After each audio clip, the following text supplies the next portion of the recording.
श्री रवि लामिछाने, समय 30 मिनट। त्यसपछि माननीय सदस्य श्री राजेन्द्र प्रसाद लिङ्गदेन।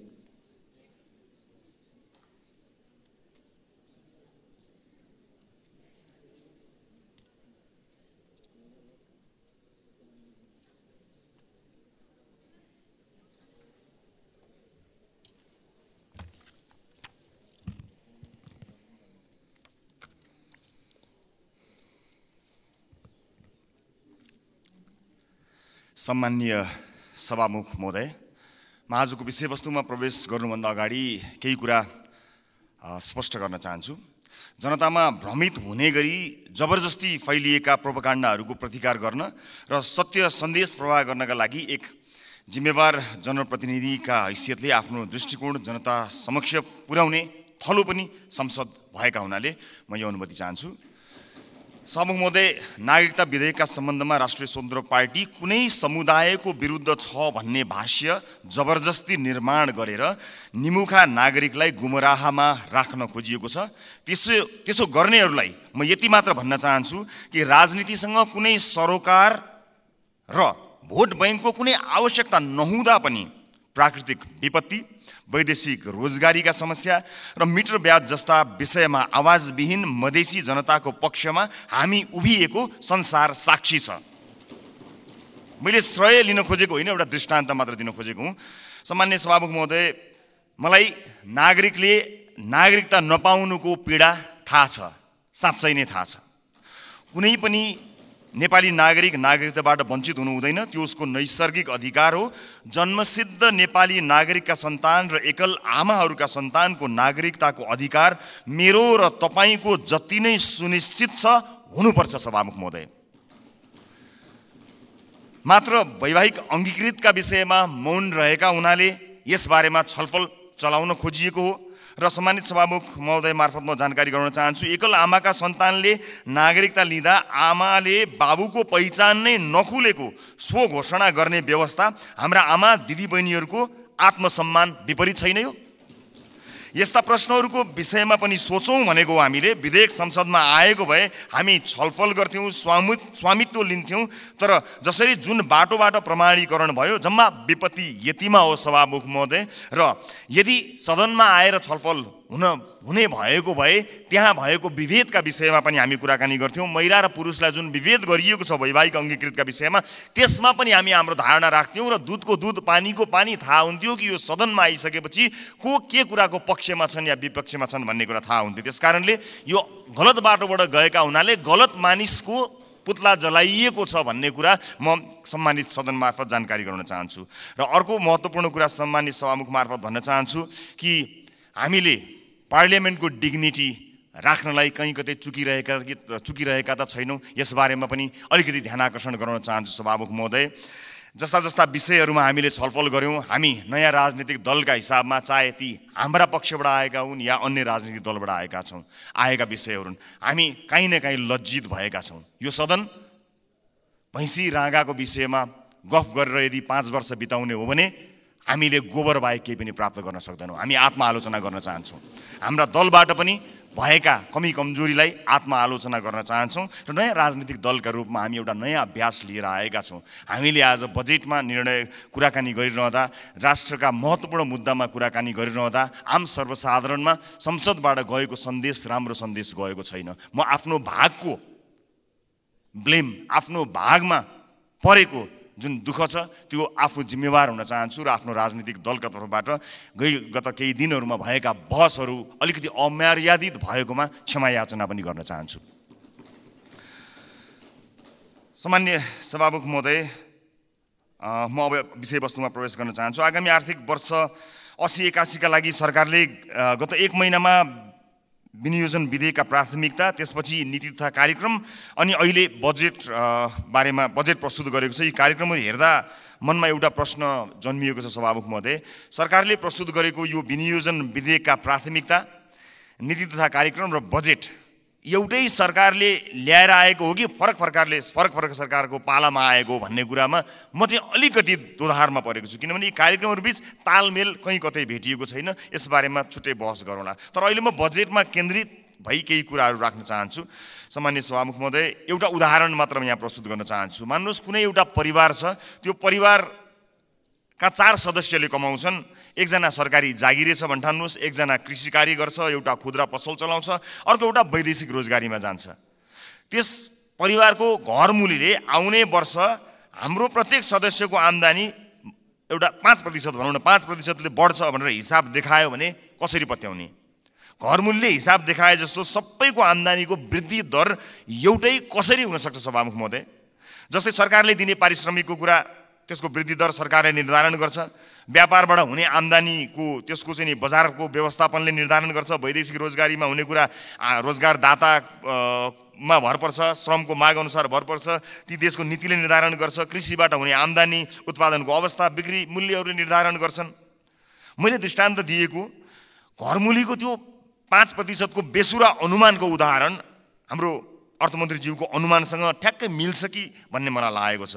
यो बजेटमा माननीय अर्थमन्त्रीज्यूले चालु आर्थिक वर्षको जम्मा राजस्वको संशोधित अनुमानभन्दा आगामी आर्थिक वर्ष चाहिँ 24.37%ले राजस्वको वृद्धि हुने अनुमान गर्नुभएको छ। यो अङ्क याद गर्नुहोला माननीय सदस्यहरू, 24.37।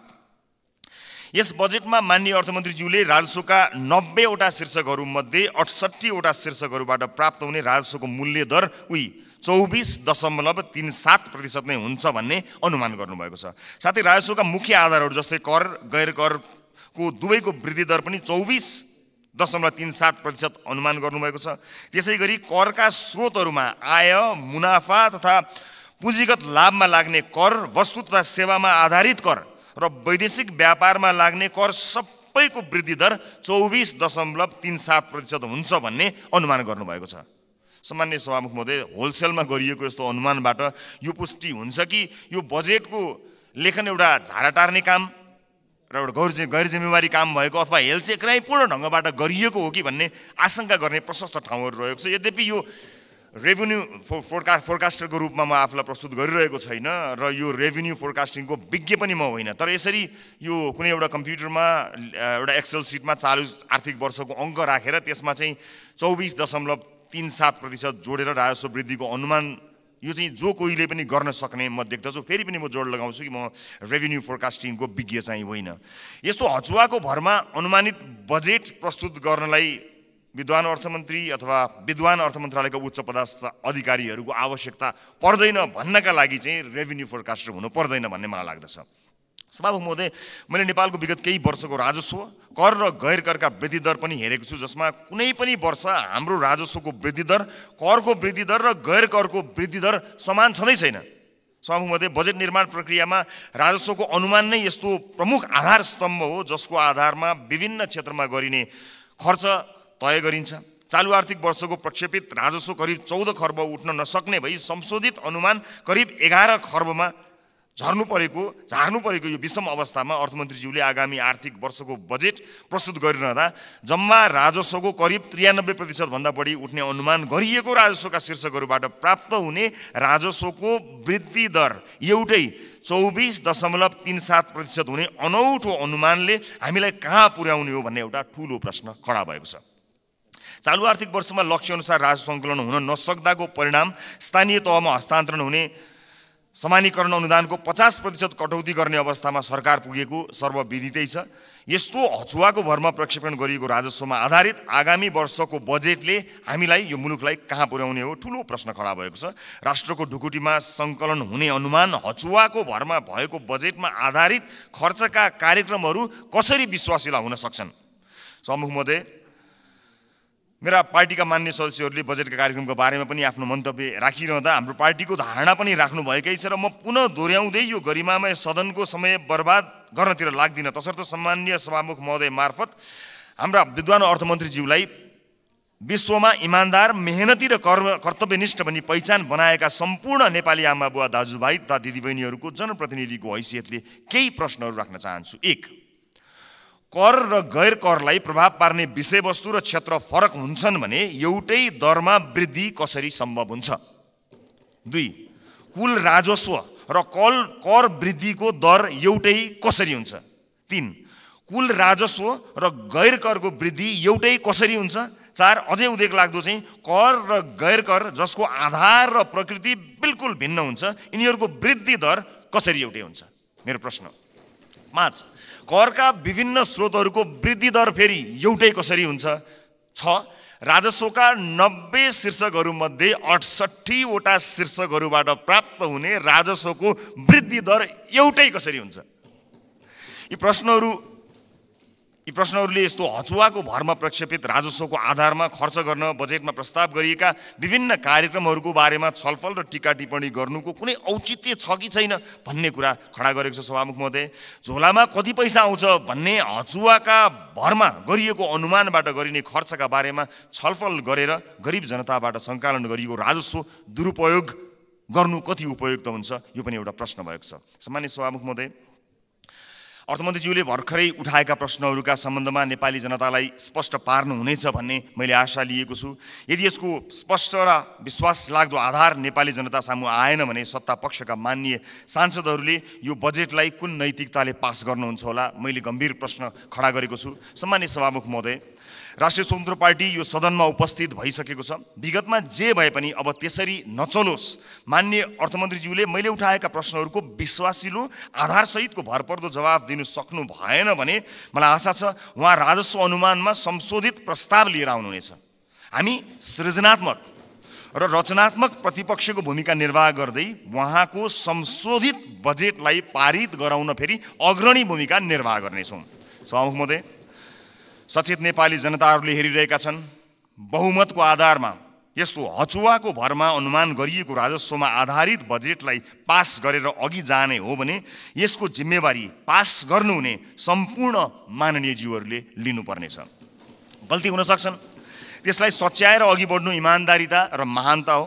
भएको गल्तीलाई सच्याउन सत्तापक्ष र प्रतिपक्ष नभई हामी कुनै अर्को पक्ष भइराख्नुपर्ने छैन, एकै ठाउँमा उभिन सकिन्छ। यो राष्ट्रले जित्ने कुरा भएको हुनाले परम्पराको नाममा बहुमतले पेलेर जाने मनस्थिति बनाइयो भने त्यसको परिणाम अवश्य पनि यो देशले भोग्नुपर्ने छ, सत्ता पक्ष या विपक्षले भोग्नुपर्ने छैन। त्यसैले मान्य सदस्यहरूले तथ्यमा आधारित भएर आफ्ना विवेक प्रयोग गर्नुहुनेछ भन्ने कुरामा मैले आशा राखेको छु र एउटा आशंका उब्जिएको छ। म सभामुख मार्फत माननीय अर्थमन्त्रीज्यूलाई सोध्न चाहन्छु, स्पष्ट पारिदिनु होला कि यसपटकको विकास बजेट डडेलधुरामा कति पार्नु भएको छ, नुवाकोटमा कति पार्नु भएको छ, गोर्खामा कति पार्नु भएको छ?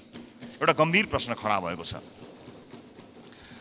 सुनिए अनुसार र केही डाटाहरू सार्वजनिक भए भन्दा अगाडै यसको तथ्य जाँच गर्नु अगाडिको आशंकाको प्रश्न हो मेरो। लगभग 40 देखि 50% विकास बजेट डडेलधुरा, नुवाकोट र गोर्खाका लागि छुट्याइएको जानकारी आएको छ। हामी अरूबाट सुन्न चाहँदैनौँ। सञ्चार माध्यमका हेडलाइनको तथ्य जाँच हामी गर्दै गरौँला, तर म माननीय अर्थमन्त्रीज्यूबाट यसको जवाफ चाहन्छु। बताइदिनु होला डडेलधुरा, नुवाकोट र गोर्खामा कति बजेट छुट्याइएको छ, अनि मधेसलाई बजेटमा गरिएको विभेदका बारेमा कतिको जानकार हुनुहुन्छ, एकपटक बताइदिनु होला। सम्मानित सदनमा स्क्रिनहरूमा हामी बोलेको आवाज राखिएको छ। हामीले बजेटमा कुराकानी गरिरहँदा यो देशको भविष्य निर्माण गर्छौँ भनेर हामीले ब्यालेटको बाटो हुँदै यही सदन छिरेर परिवर्तन गरेरै छाड्छौँ भनेर प्रतिबद्धता गरेर आइरहँदा सदनमा भइरहने बहसहरूले यतिखेर सरकारी अस्पतालहरूमा भएको अवस्था हामीले सम्बोधन गर्न सकेका छौँ। म त भन्छु सम्मानित सभामुख महोदय, यो सदनमा 5 वर्षसम्म आजबाटै देशका 7वटा प्रदेशका सरकारी अस्पतालको लाइभ सीसीटीभी फुटेज एकातिरको भित्तामा राखौँ। देशका अझ विशेष गरेर मधेसका सामुदायिक विद्यालयका सीसीटीभी फुटेजको लाइभ फुटेज दाहिनेतिर भित्तामा राखौँ। अनि बिचमा एउटा स्क्रिनको व्यवस्था गरौँ सभामुख महोदय, जहाँ करिब प्रत्येक दिन 5-6 हजारका दरले यो देशमा भविष्य छैन भनेर यो देशबाट निस्किएर गएका त्रिभुवन अन्तर्राष्ट्रिय विमानस्थलमा लाइनबद्ध भएका नेपाली नागरिकको तस्बिर, त्यसको लाइभ फुटेज राखौँ र 5 वर्षपछि हामी हेरौँ बिफोर र आफ्टर भनेर। हामी संसद छिर्नु अगाडि ती विद्यालय कस्ता थिए, हामीले 5 वर्ष यो सदनमा बहस गरेर ती विद्यालयलाई कस्ता बनायौँ, ती अस्पतालहरू विशेष गरेर बालबालिकाको हुने ती नजिकैको कान्ति बाल अस्पताल गए पनि हुन्छ, संसदपछि सबैजना जाउँ। त्यो अस्पताललाई हामीले 5 वर्ष यो सदनमा विभिन्न कोही कसैले असाध्यै नरम बनेर असाध्यै असल ज्ञानी प्राणी बनेर, कसैले हामी जस्ता चर्का आवाजमा बोलेर, जसले जसरी बोले भए पनि हामीले गरेको नीति निर्माणले 5 वर्ष अघि र 5 वर्ष पछाडि के फरक पर्यो भन्ने कुरा यो स्क्रिनमा राखौँ र त्यसपछि 5 वर्षपछि आउने सदनलाई त्यो स्क्रिनको अर्को दृश्य हस्तान्तरण गर्ने प्रतिबद्धता व्यक्त गरौँ। यदि यसरी गर्न सक्दैनौँ भने र यसरी रागा भैँसीका भरमा बहसहरू चलाएर अगाडि बढ्ने हो भने नेपाली जनतामा निराशा छाउँछ। सभामुख महोदय, म गम्भीर ध्यान आकर्षण गर्न चाहन्छु। यो सँगसँगै म अर्को एउटा ध्यान आकर्षण पनि गराउन चाहन्छु। हामीले बनाउने कानुनहरूका आधारमा र अझ विशेष गरेर हामीले छुट्याएको प्राथमिकताहरूका आधारमा जनजीविकामा प्रभाव पर्नुपर्ने हुन्छ, हाम्रो जीवनमा प्रभाव पार्ने होइन। तपाईँ हाम्रो जीवनमा आज यो सम्मानित सदनभित्र आएका हामीहरू नेपाली नागरिकलाई केही भनेर यहाँ आएका छौँ, तर आज सम्बन्धित मन्त्रीका जिल्लाहरूमा अलिकति पहुँच भएका सांसदहरूका जिल्लाहरूमा जसरी बजेट बाँडफाँड गर्ने कार्य भएको छ, के तपाईँलाई लाग्छ यसपछि फेरि पनि जनताका माझमा हात जोडेर भोट माग्न जाँदाखेरि हामीले यही 5 वर्षका गतिविधि र यिनै बजेटहरू यिनैका आधारमा नेपाली जनताले हामीलाई पत्याएर भोट दिनेछन्? दिने छैनन्। यदि नेपाली जनताले विवेक प्रयोग गरे भने दिने छैनन्। र जुन किसिमको बहस सम्मानित सदनमा केही दिन अगाडि भयो, त्यो बहस यदि निरन्तरता हुने हो भने सम्मानित सभामुख महोदय मार्फत भन्न चाहन्छु, म चाहिँ नेपाली जनतालाई अनुहार देखाउने हैसियतको रहने छैन। त्यसकारणले यो सदनमा हुने बहस अत्यन्त महत्त्वपूर्ण बनोस्, यहाँ हुने सरसल्लाहहरू महत्त्वपूर्ण बनुन् भन्ने कुराको ध्यान आकर्षण गर्न चाहन्छु र आफ्ना दलका तर्फबाट म यसको प्रतिबद्धता पनि व्यक्त गर्न चाहन्छु। सञ्चार माध्यममा आएका विषयलाई लिएर नै हामी कहिलेकाहीँ सदन अवरुद्ध पनि गर्दा रहेछौँ। त्यसको फ्याक्ट चेक गर्नु पनि महत्त्वपूर्ण हुने रहेछ। मैले निर्ममतापूर्वक भन्नै पर्छ, केही, सबै होइनन्, केही सञ्चार माध्यमहरूमा कयौँ व्यापारी व्यवसायीहरूले लगानी या विज्ञापनबाट प्रभाव पारेका छन्। यो सत्य हो। बोल्न धेरैजना किन डराउनुहुन्छ भने ती सञ्चार माध्यमहरूले गलत लेखिदिँदा आफ्नो छवि बिग्रन्छ भन्ने डरले कयौँ मान्यहरू बोल्नुहुन्न, तर त्यसो भन्न मिल्दैन। त्यसैमा आएको समाचारले संसदमा हङ्गामा मचाइरहँदाखेरि त्यो जसले समाचारलाई प्रभावित पार्न खोज्यो कुनै व्यापारी, उसले कति रमाइलो मान्दो हो। यो सदन कुनै एउटा हेडलाइनमा उचालिने ठाउँ होइन। त्यसको वास्तविकता जाँच गर्नुपर्छ, त्यसलाई परख्नुपर्छ, अनि त्यसपछि आवश्यक भए मात्र सदन घेरिनुपर्छ, सदनमा हो हल्ला गर्नुपर्छ। यो मैले आफैलाई बढी प्राथमिकता दिएर भनेको, मैले कुनै दललाई भनेको होइन। हाम्रो दल पनि यसमा सहभागी छ। त्यसकारणले हामी केही नयाँ गरौँ भनेर आएका दलहरू हामी पुरानै शैलीमा गयौँ र हामी पनि त्यही रोगमा लाग्यौँ भने मैले अघि भने जस्तै हामीले प्राप्त गर्ने भनेको यी गाई र भैँसीका अथवा भैँसी र राँगोका कुराकानी गऱ्यौँ भने अन्त्यमा हामीले प्राप्त गर्ने भनेको त्यो गोबर बाहेक केही पनि होइन। मैले सम्मानित सदनलाई यो कुरा जानकारी गराउनै पर्नेछ। सम्मानित सभामुख महोदय, यस सदनमा हामीले नेपाली जनताका लागि नीतिहरू बनाइरहँदा र विशेष गरेर बजेटमा प्राथमिकताहरू छुट्याइरहँदा हामीले छुट्याएको प्राथमिकताले आम नागरिकको जीवनलाई छुन सकेनछ भने, आम नागरिकको दैनिकीलाई प्रभाव पार्न सकेन भने हाम्रो लागि त्यो दुर्भाग्यको विषय हुन्छ। सरकारले विदेशमा रहेका नागरिकका लागि पनि अब भोटिङ राइट्स दिने, विदेशमा रहेका नेपाली नागरिकले पनि भोट हाल्न पाउने अधिकारको सुनिश्चितता गर्ने भनेर भन्यो। तर कहाँ छुट्याउनु भयो अर्थमन्त्रीज्यू बजेट? त्यसका लागि लगत सङ्कलन गर्न जानुपर्ला, निर्वाचन आयोग विदेशमा रहेका नेपालीहरूको बारेमा जानकारी लिन जानुपर्छ। त्यसका लागि कहाँ कतै मैले बजेटमा कतै मैले देखिनँ कि, मलाई क्षमा गर्नुहोला, तर त्यसलाई तपाईँले भन्नलाई त भनिदिनु भयो होला, तर प्राथमिकतामा राख्नु भएन। हामी फेरि पनि भन्न चाहन्छौँ, यो देशमा भविष्य नदेखेर विभिन्न कुरीतिका कारणले हामीले भोग्नु परेका व्यथितिका कारणले मुलुकमै केही गरी खाउँ भन्ने अवसर नपाएर बाध्य भएर विदेश बसेका नेपालीहरूले आफ्नो देशको भविष्य छान्न पाउनुपर्छ, भोट हाल्न पाउनुपर्छ। त्यसलाई प्राथमिकताका साथ राखियोस्। म माननीय अर्थमन्त्रीज्यूलाई विदेशमा रहेका नेपालीहरूले मतदान गर्न पाउने अधिकारको सुनिश्चितताका लागि कति बजेट छुट्याउनु भएको छ, के व्यवस्था गर्नुभएको छ, म त्यसको लागि पनि जवाफ चाहन्छु। र जिल्ला निर्वाचन कार्यालयहरू खारेज गर्ने जस्तो निर्णय, गलत निर्णय सच्याइयोस् भन्ने कुरा पनि म भन्न चाहन्छु। किनभने संवैधानिक निकायहरूलाई हामीले त्यसका काम कारबाहीहरूलाई यदि ध्यान दिएनौँ, तिनको स्वच्छतामा हामीले प्रश्न खडा गरेनौँ र त्यसलाई सरकारका मार्फत या कुनै मन्त्रालयका मार्फत ल्याएर राखिदियौँ भने त्यो साँच्चै नै दुर्भाग्यपूर्ण हुनेछ। त्यसकारणले यसलाई पनि पुनर्विचार गरियोस्। खर्च कटौतीका नाममा हरेक विषयलाई त्यसको गम्भीरता त्यसको महत्त्व नबुझिकन गरियो भने त्यो साँच्चै नै दुःखद हुनेछ। म सम्मानीय सभामुख मार्फत यो ध्यान आकर्षण गर्न चाहन्छु। र अहिले बजारमा देखिएको वित्तीय सङ्कट, आम नागरिकले भोगेको वित्तीय सङ्कटलाई सम्बोधन गर्ने र त्यसमा उत्साह छर्ने किसिमका कुनै पनि कार्यक्रमहरू हामीले देख्न सकेनौँ। आज एकपछि अर्को सटरहरू बन्द भएका छन्। आज कयौँ व्यापारी व्यवसायीहरू बैंकको चर्को ब्याज तिर्न नसकेर कयौँ व्यापारी व्यवसायीहरू आत्महत्या गर्ने अवस्थासम्म पुगेका छन्। मेरै निर्वाचन क्षेत्रमा शङ्कर कणेलले आत्महत्या गर्नुभयो र उहाँको सुसाइड नोटमा लेखिएका कुराहरू गम्भीर छन्। यस्ता धेरै समस्याहरू देखिएका छन्। आज प्रत्येक 3वटा सटरमा एउटा सटर बन्द भएको अवस्था छ। आज सहकारीहरूका कारणले गर्दाखेरि जुन किसिमको बिल्लीबाट मानिसहरूको भएको छ, त्यसलाई सरकारले गम्भीरतापूर्वक सम्बोधन नगर्ने भयो भने धेरै मानिसहरू सडकमा आउन बाध्य भएका हुन्छन् र बेवस भएर यो मुलुक छोडेर विदेशमा रोजगारीका लागि जानुपर्ने अवस्था सिर्जना हुन्छ। अनि विदेशमा रोजगारीका लागि जानुपर्दाखेरि विदेशमा भएका हाम्रा राजदूतावासहरूको संयन्त्रले लाखौँको सङ्ख्यामा भएका नेपाली नागरिकहरूलाई सम्बोधन गर्नै सक्दैन।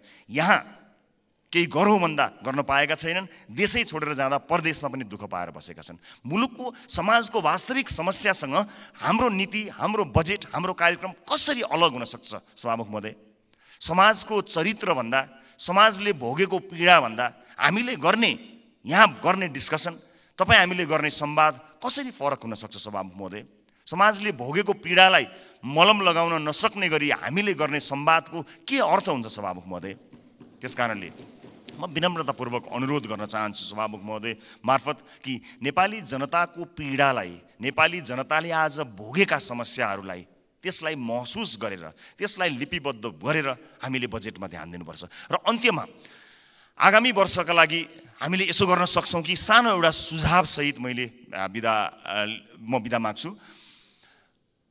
बजेट बन्नुभन्दा 4-5 महिना अगाडि हरेक राजनीतिक दलका अझ विषयविज्ञहरू छन् भने उनीहरूलाई सहभागी गराएर प्राथमिकताका क्षेत्रहरू छुट्याउँ। कुनै पनि राजनीतिक दलले भोट माग्दाखेरि शिक्षा गुणस्तरीय र स्वास्थ्य आम नागरिकको पहुँचमा भनेर हामीले भोट मागेका हौँ नि। हाम्रो घोषणापत्रमा, हाम्रा वाचापत्रमा बाकाइदा लेखिएको छ नि। नेपालको संविधानले पनि त्यो अधिकारलाई सुरक्षित गरेको छ नि। भनेपछि के सत्तापक्ष के विपक्ष कसैको विमति होला र? हामीले कस्तो शिक्षा नीति बनाउने? आउनुहोस् सबै राजनीतिक दलका साथीहरू एक ठाउँमा उभियौँ र एउटा साझा शिक्षा नीति सरकारलाई हामीले रेकमेन्ड गरौँ। किनकि तपाईँले भोट माग्दा पनि नेपाली जनतालाई राम्रो शिक्षा दिन्छु भन्नुभएको हो, मैले भोट माग्दा पनि नेपाली जनतालाई राम्रो शिक्षा दिन्छु भनेको हुँ। अनि यहाँ राजनीति कसरी भयो?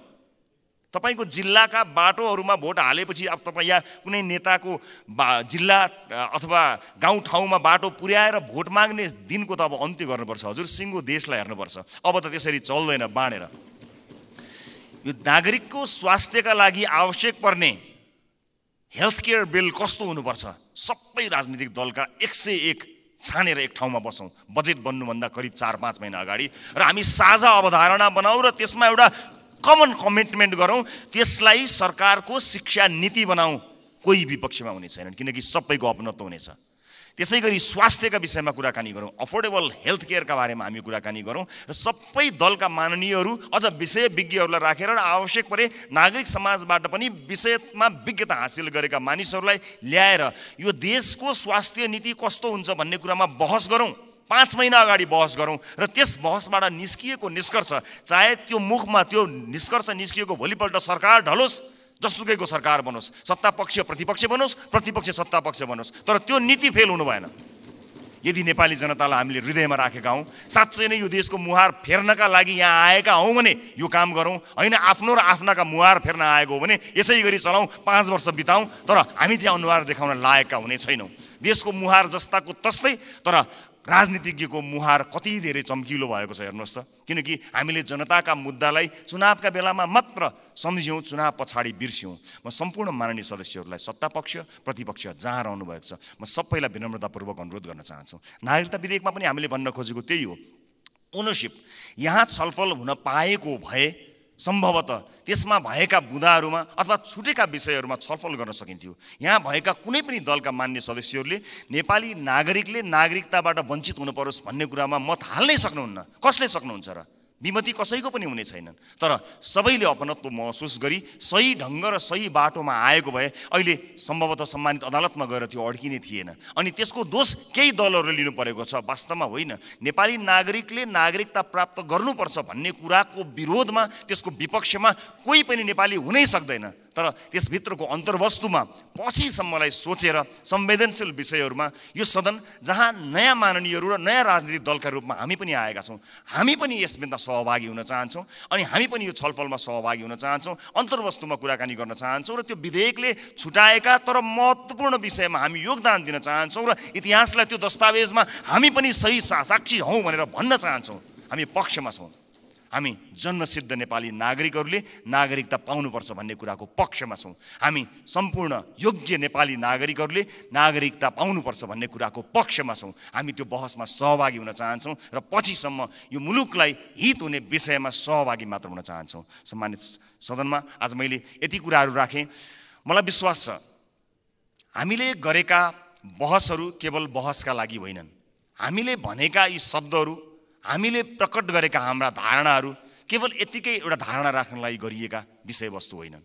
विशेष गरेर यसपटकको संसदका सबै जस्तो सेसनहरूमा, सबै जस्तो विषयहरूमा आम नागरिकको चासो तुलनात्मक रूपमा अघिल्ला वर्षहरूको भन्दा बढी भएको एउटा डाटाले बताएको छ। अर्थात् नेपाली नागरिकहरू तुलनात्मक रूपमा नेपालको संसदमा भइरहेको बहसलाई अचेल, अत्यन्त गम्भीरताका साथ हेरिरहेका रहेछन्। एउटा अध्ययनले त्यो बताएको छ। यस्तो चासोको विषय बनेको यो सदन हाँसोको विषय नबनोस्, महत्त्वपूर्ण निर्णयहरू आउन सकुन् र एक अर्कामा सहकार्य गर्दै संसदीय मर्यादालाई कायम राख्दै बहसहरू कायम गरेर मुलुकका लागि केही चिज दिन सकियोस्। र यो 5 वर्षमा जसरी भनिन्छ नि, हामी हाम्रो जीवनको 5 वर्षलाई पल्टाएर हेऱ्यौँ भने 5 वर्ष अगाडि हामी कहाँ थियौँ र 5 वर्ष पछाडि हामी कहाँ छौँ भन्ने कुरा हामी सजिलै हेर्न सक्छौँ। व्यक्तिको जीवनमा 5 वर्षको धेरै ठुलो महत्त्व हुन्छ। देशको जीवनमा पनि त्यो 5 वर्षको अझ धेरै महत्त्व हुन्छ। त्यसकारणले हामी यो सदनको जब अन्तिम दिनमा यहाँ बोल्नेछौँ, अघि मैले भने जस्तै हामीले विशेष गरेर देशको टड्कारो समस्यामा रहेका नागरिकको स्वास्थ्यमा यो 5 वर्ष सदनभित्र आएर हामीले के गर्यौँ त्यो भन्न पाइयोस्। त्यसपछि निर्वाचित हुने मान्यज्यूहरूलाई बुझाउन पाइयोस् हामीले यो देशका लागि यति गर्न सक्यौँ, बाँकी तपाईँको जिम्मा भन्न सकियोस्। अघिल्लो सदनले हामीलाई के बुझायो? आज अघिल्लो सदनले बुझाएका कयौँ भ्रष्टाचारका काण्डहरू काँधमा बोकेर हामी हिँड्नु परेको छ। त्यसको निराकरण गर्नुपर्दाखेरि यहाँ एउटा दलको नाम आयो भने अर्को दलले विभिन्न बाहनामा बार्गेनिङ गरेर त्यसलाई विषयान्तर गर्न खोज्ने हो कि भन्ने आशंका पैदा भएको छ। एउटा विषय उठ्छ, त्यसपछि त्यो विषय सेलाउँछ, अर्को विषय उठ्छ। कता कता आशंका पैदा भएको छ। मैले भनेको थिएँ कि कहीँ पुराना राजनीतिक दलहरू एक अर्काको पोल खुल्ला भनेर आत्तिएका त छैनन्, विषयान्तर गर्न लागिरहेका त छैनन्। हामीलाई डर भएको छ। नेपाली जनताले नयाँ म्यान्डेट दिएर पठाएको राजनीतिक दलका रूपमा हामी पुराना माननीयज्यूहरूबाट सिक्न चाहन्छौँ, बुझ्न चाहन्छौँ। तपाईँको राजनीतिक लडाइँ र तपाईँको राजनीतिक इतिहासको मानमर्दन गर्ने हाम्रो ध्येय कहीँ पनि छैन। कुन सङ्घर्षले तपाईँले आज यो दिन ल्याउनु भएको छ? हामी त सजिलै राजनीतिमा आयौँ। साँच्चै भन्नुपर्दा हामीलाई राजनीतिमा त्यो सङ्घर्ष गर्नु परेन। तपाईँहरू त राज्यले लखेटेको, राज्यले मार्छु भनेको, भूमिगत बस्नु परेको, जेल जीवन बिताउनु भएको त्यति ठुलो सङ्घर्ष गरेर तपाईँहरूले यहाँ ल्याउनु भएको छ। हामीलाई गर्व छ तपाईँहरूप्रति। तर गर्व गर्न लायक, तपाईँको इतिहासमा गर्व गर्न लायक वर्तमान भइदियोस् भन्ने मात्र हाम्रो चाहना हो। एक अर्काप्रतिको वैमनस्यता, एक अर्काप्रतिको तिक्तता सम्मानित सदनमा तपाईँहरू उखिरहँदा हामी के हेर्ने, मुस्कुराउने कि ताली पड्काउने कि ढ्याप गर्ने कि मुख छोप्ने, त्यस्तो अवस्था हामीलाई सृजना नगरिदिनु होला। किनकि नेपालको राजनीतिमा तपाईँले दिनुभएको योगदानको हामी कदर गर्न चाहन्छौँ। हामी त्यो पुस्ता बन्न चाहन्छौँ जो अघिल्लो पुस्ताले गरेको राजनीतिक योगदानको उच्च मूल्याङ्कन गर्न सकोस्। तर सम्मानित सदनमा एउटा पार्लिमेन्टको डिग्निटीलाई नै हल्लाइदिने किसिमका गतिविधि हुँदाखेरि कता कता हामीलाई पनि त्यो रोग सरे जस्तो पनि कहीँ दिनमा भयो। हामी त्यो रोग सार्न चाहन्नौँ मान्यज्यूहरू, हामी त्यो रोग सार्न नै चाहन्नौँ। हामी तपाईँलाई त्यही सम्मानित स्थानमा राख्न चाहन्छौँ जुन सम्मानको तपाईँहरू लायक हुनुहुन्छ। हामी नयाँ पुस्ताका राजनीतिज्ञहरूलाई तपाईँहरूले एउटा यस्तो संस्कारको विकास गरिदिनुहोस्, एउटा यस्तो संस्कार दिनुहोस् ताकि हामी भोलि पनि गर्व गर्न सकौँ कि हामीले यो तपाईँबाट सिकेका हौँ। हामीले नेपाली कङ्ग्रेसबाट सिक्यौँ, हामीले नेकपा एमालेबाट सिक्यौँ, हामीले नेकपा माओवादीबाट सिकौँ भनेर हामीले भन्न सकौँ, मधेसवादी दलहरूबाट सिक्यौँ, जसपाबाट सिक्यौँ भन्न सकौँ, हामीले नेताहरूको नाम लिएर भन्न सकौँ यी नेताहरूबाट हामीले सिकेको हो नि भन्न सकौँ। तर हामीले, माफ गर्नु होला, म क्षमा चाहन्छु, पछिल्ला केही गतिविधिहरूलाई हेर्दा हामीले चाहिँ उल्टो कुरा सिक्छौँ कि हामीलाई पो त्यो रोग सर्छ कि भन्ने डर पैदा भएको छ। म सभामुख मार्फत सम्मानित सदनलाई यति भन्न चाहन्छु कि नीति कार्यक्रमहरू बन्दा, कानुनहरू बन्दा, बजेटहरू बन्दा नेपाली जनतालाई मूलधारमा राखियोस्, देशको वर्तमान समस्यालाई मूलधारमा राखियोस्। वैदेशिक रोजगारीले गाँजेको यो देश यसका मूल समस्याहरूलाई मध्यनजर नराखिकन त्यसलाई नजरअन्दाज गरेर आँखा चिम्लिएर कहीँ पनि पुग्न सकिँदैन। त्यसकारणले नागरिकको स्वास्थ्य, नागरिकको शिक्षा र सामाजिक न्यायका पक्षमा उभिन सक्ने बनोस् बजेट, यही भन्न चाहन्छु। र म जाँदा जाँदै सभामुख महोदय, मैले अघि एउटै दर रेट भएको यो डकुमेन्ट म शीर्ष नेताहरूलाई म उपलब्ध गराउन चाहन्छु। यसले देखाउनेछ 24.37% जुन मैले डाटा प्रस्तुत गरेँ त्यो म अझ स्पष्ट हुने गरी एक-एकवटा प्रमुख राजनीतिक दल र अर्थमन्त्रीज्यूलाई जाँदा जाँदै हस्तान्तरण गर्नेछु। हस्, धन्यवाद, नमस्कार।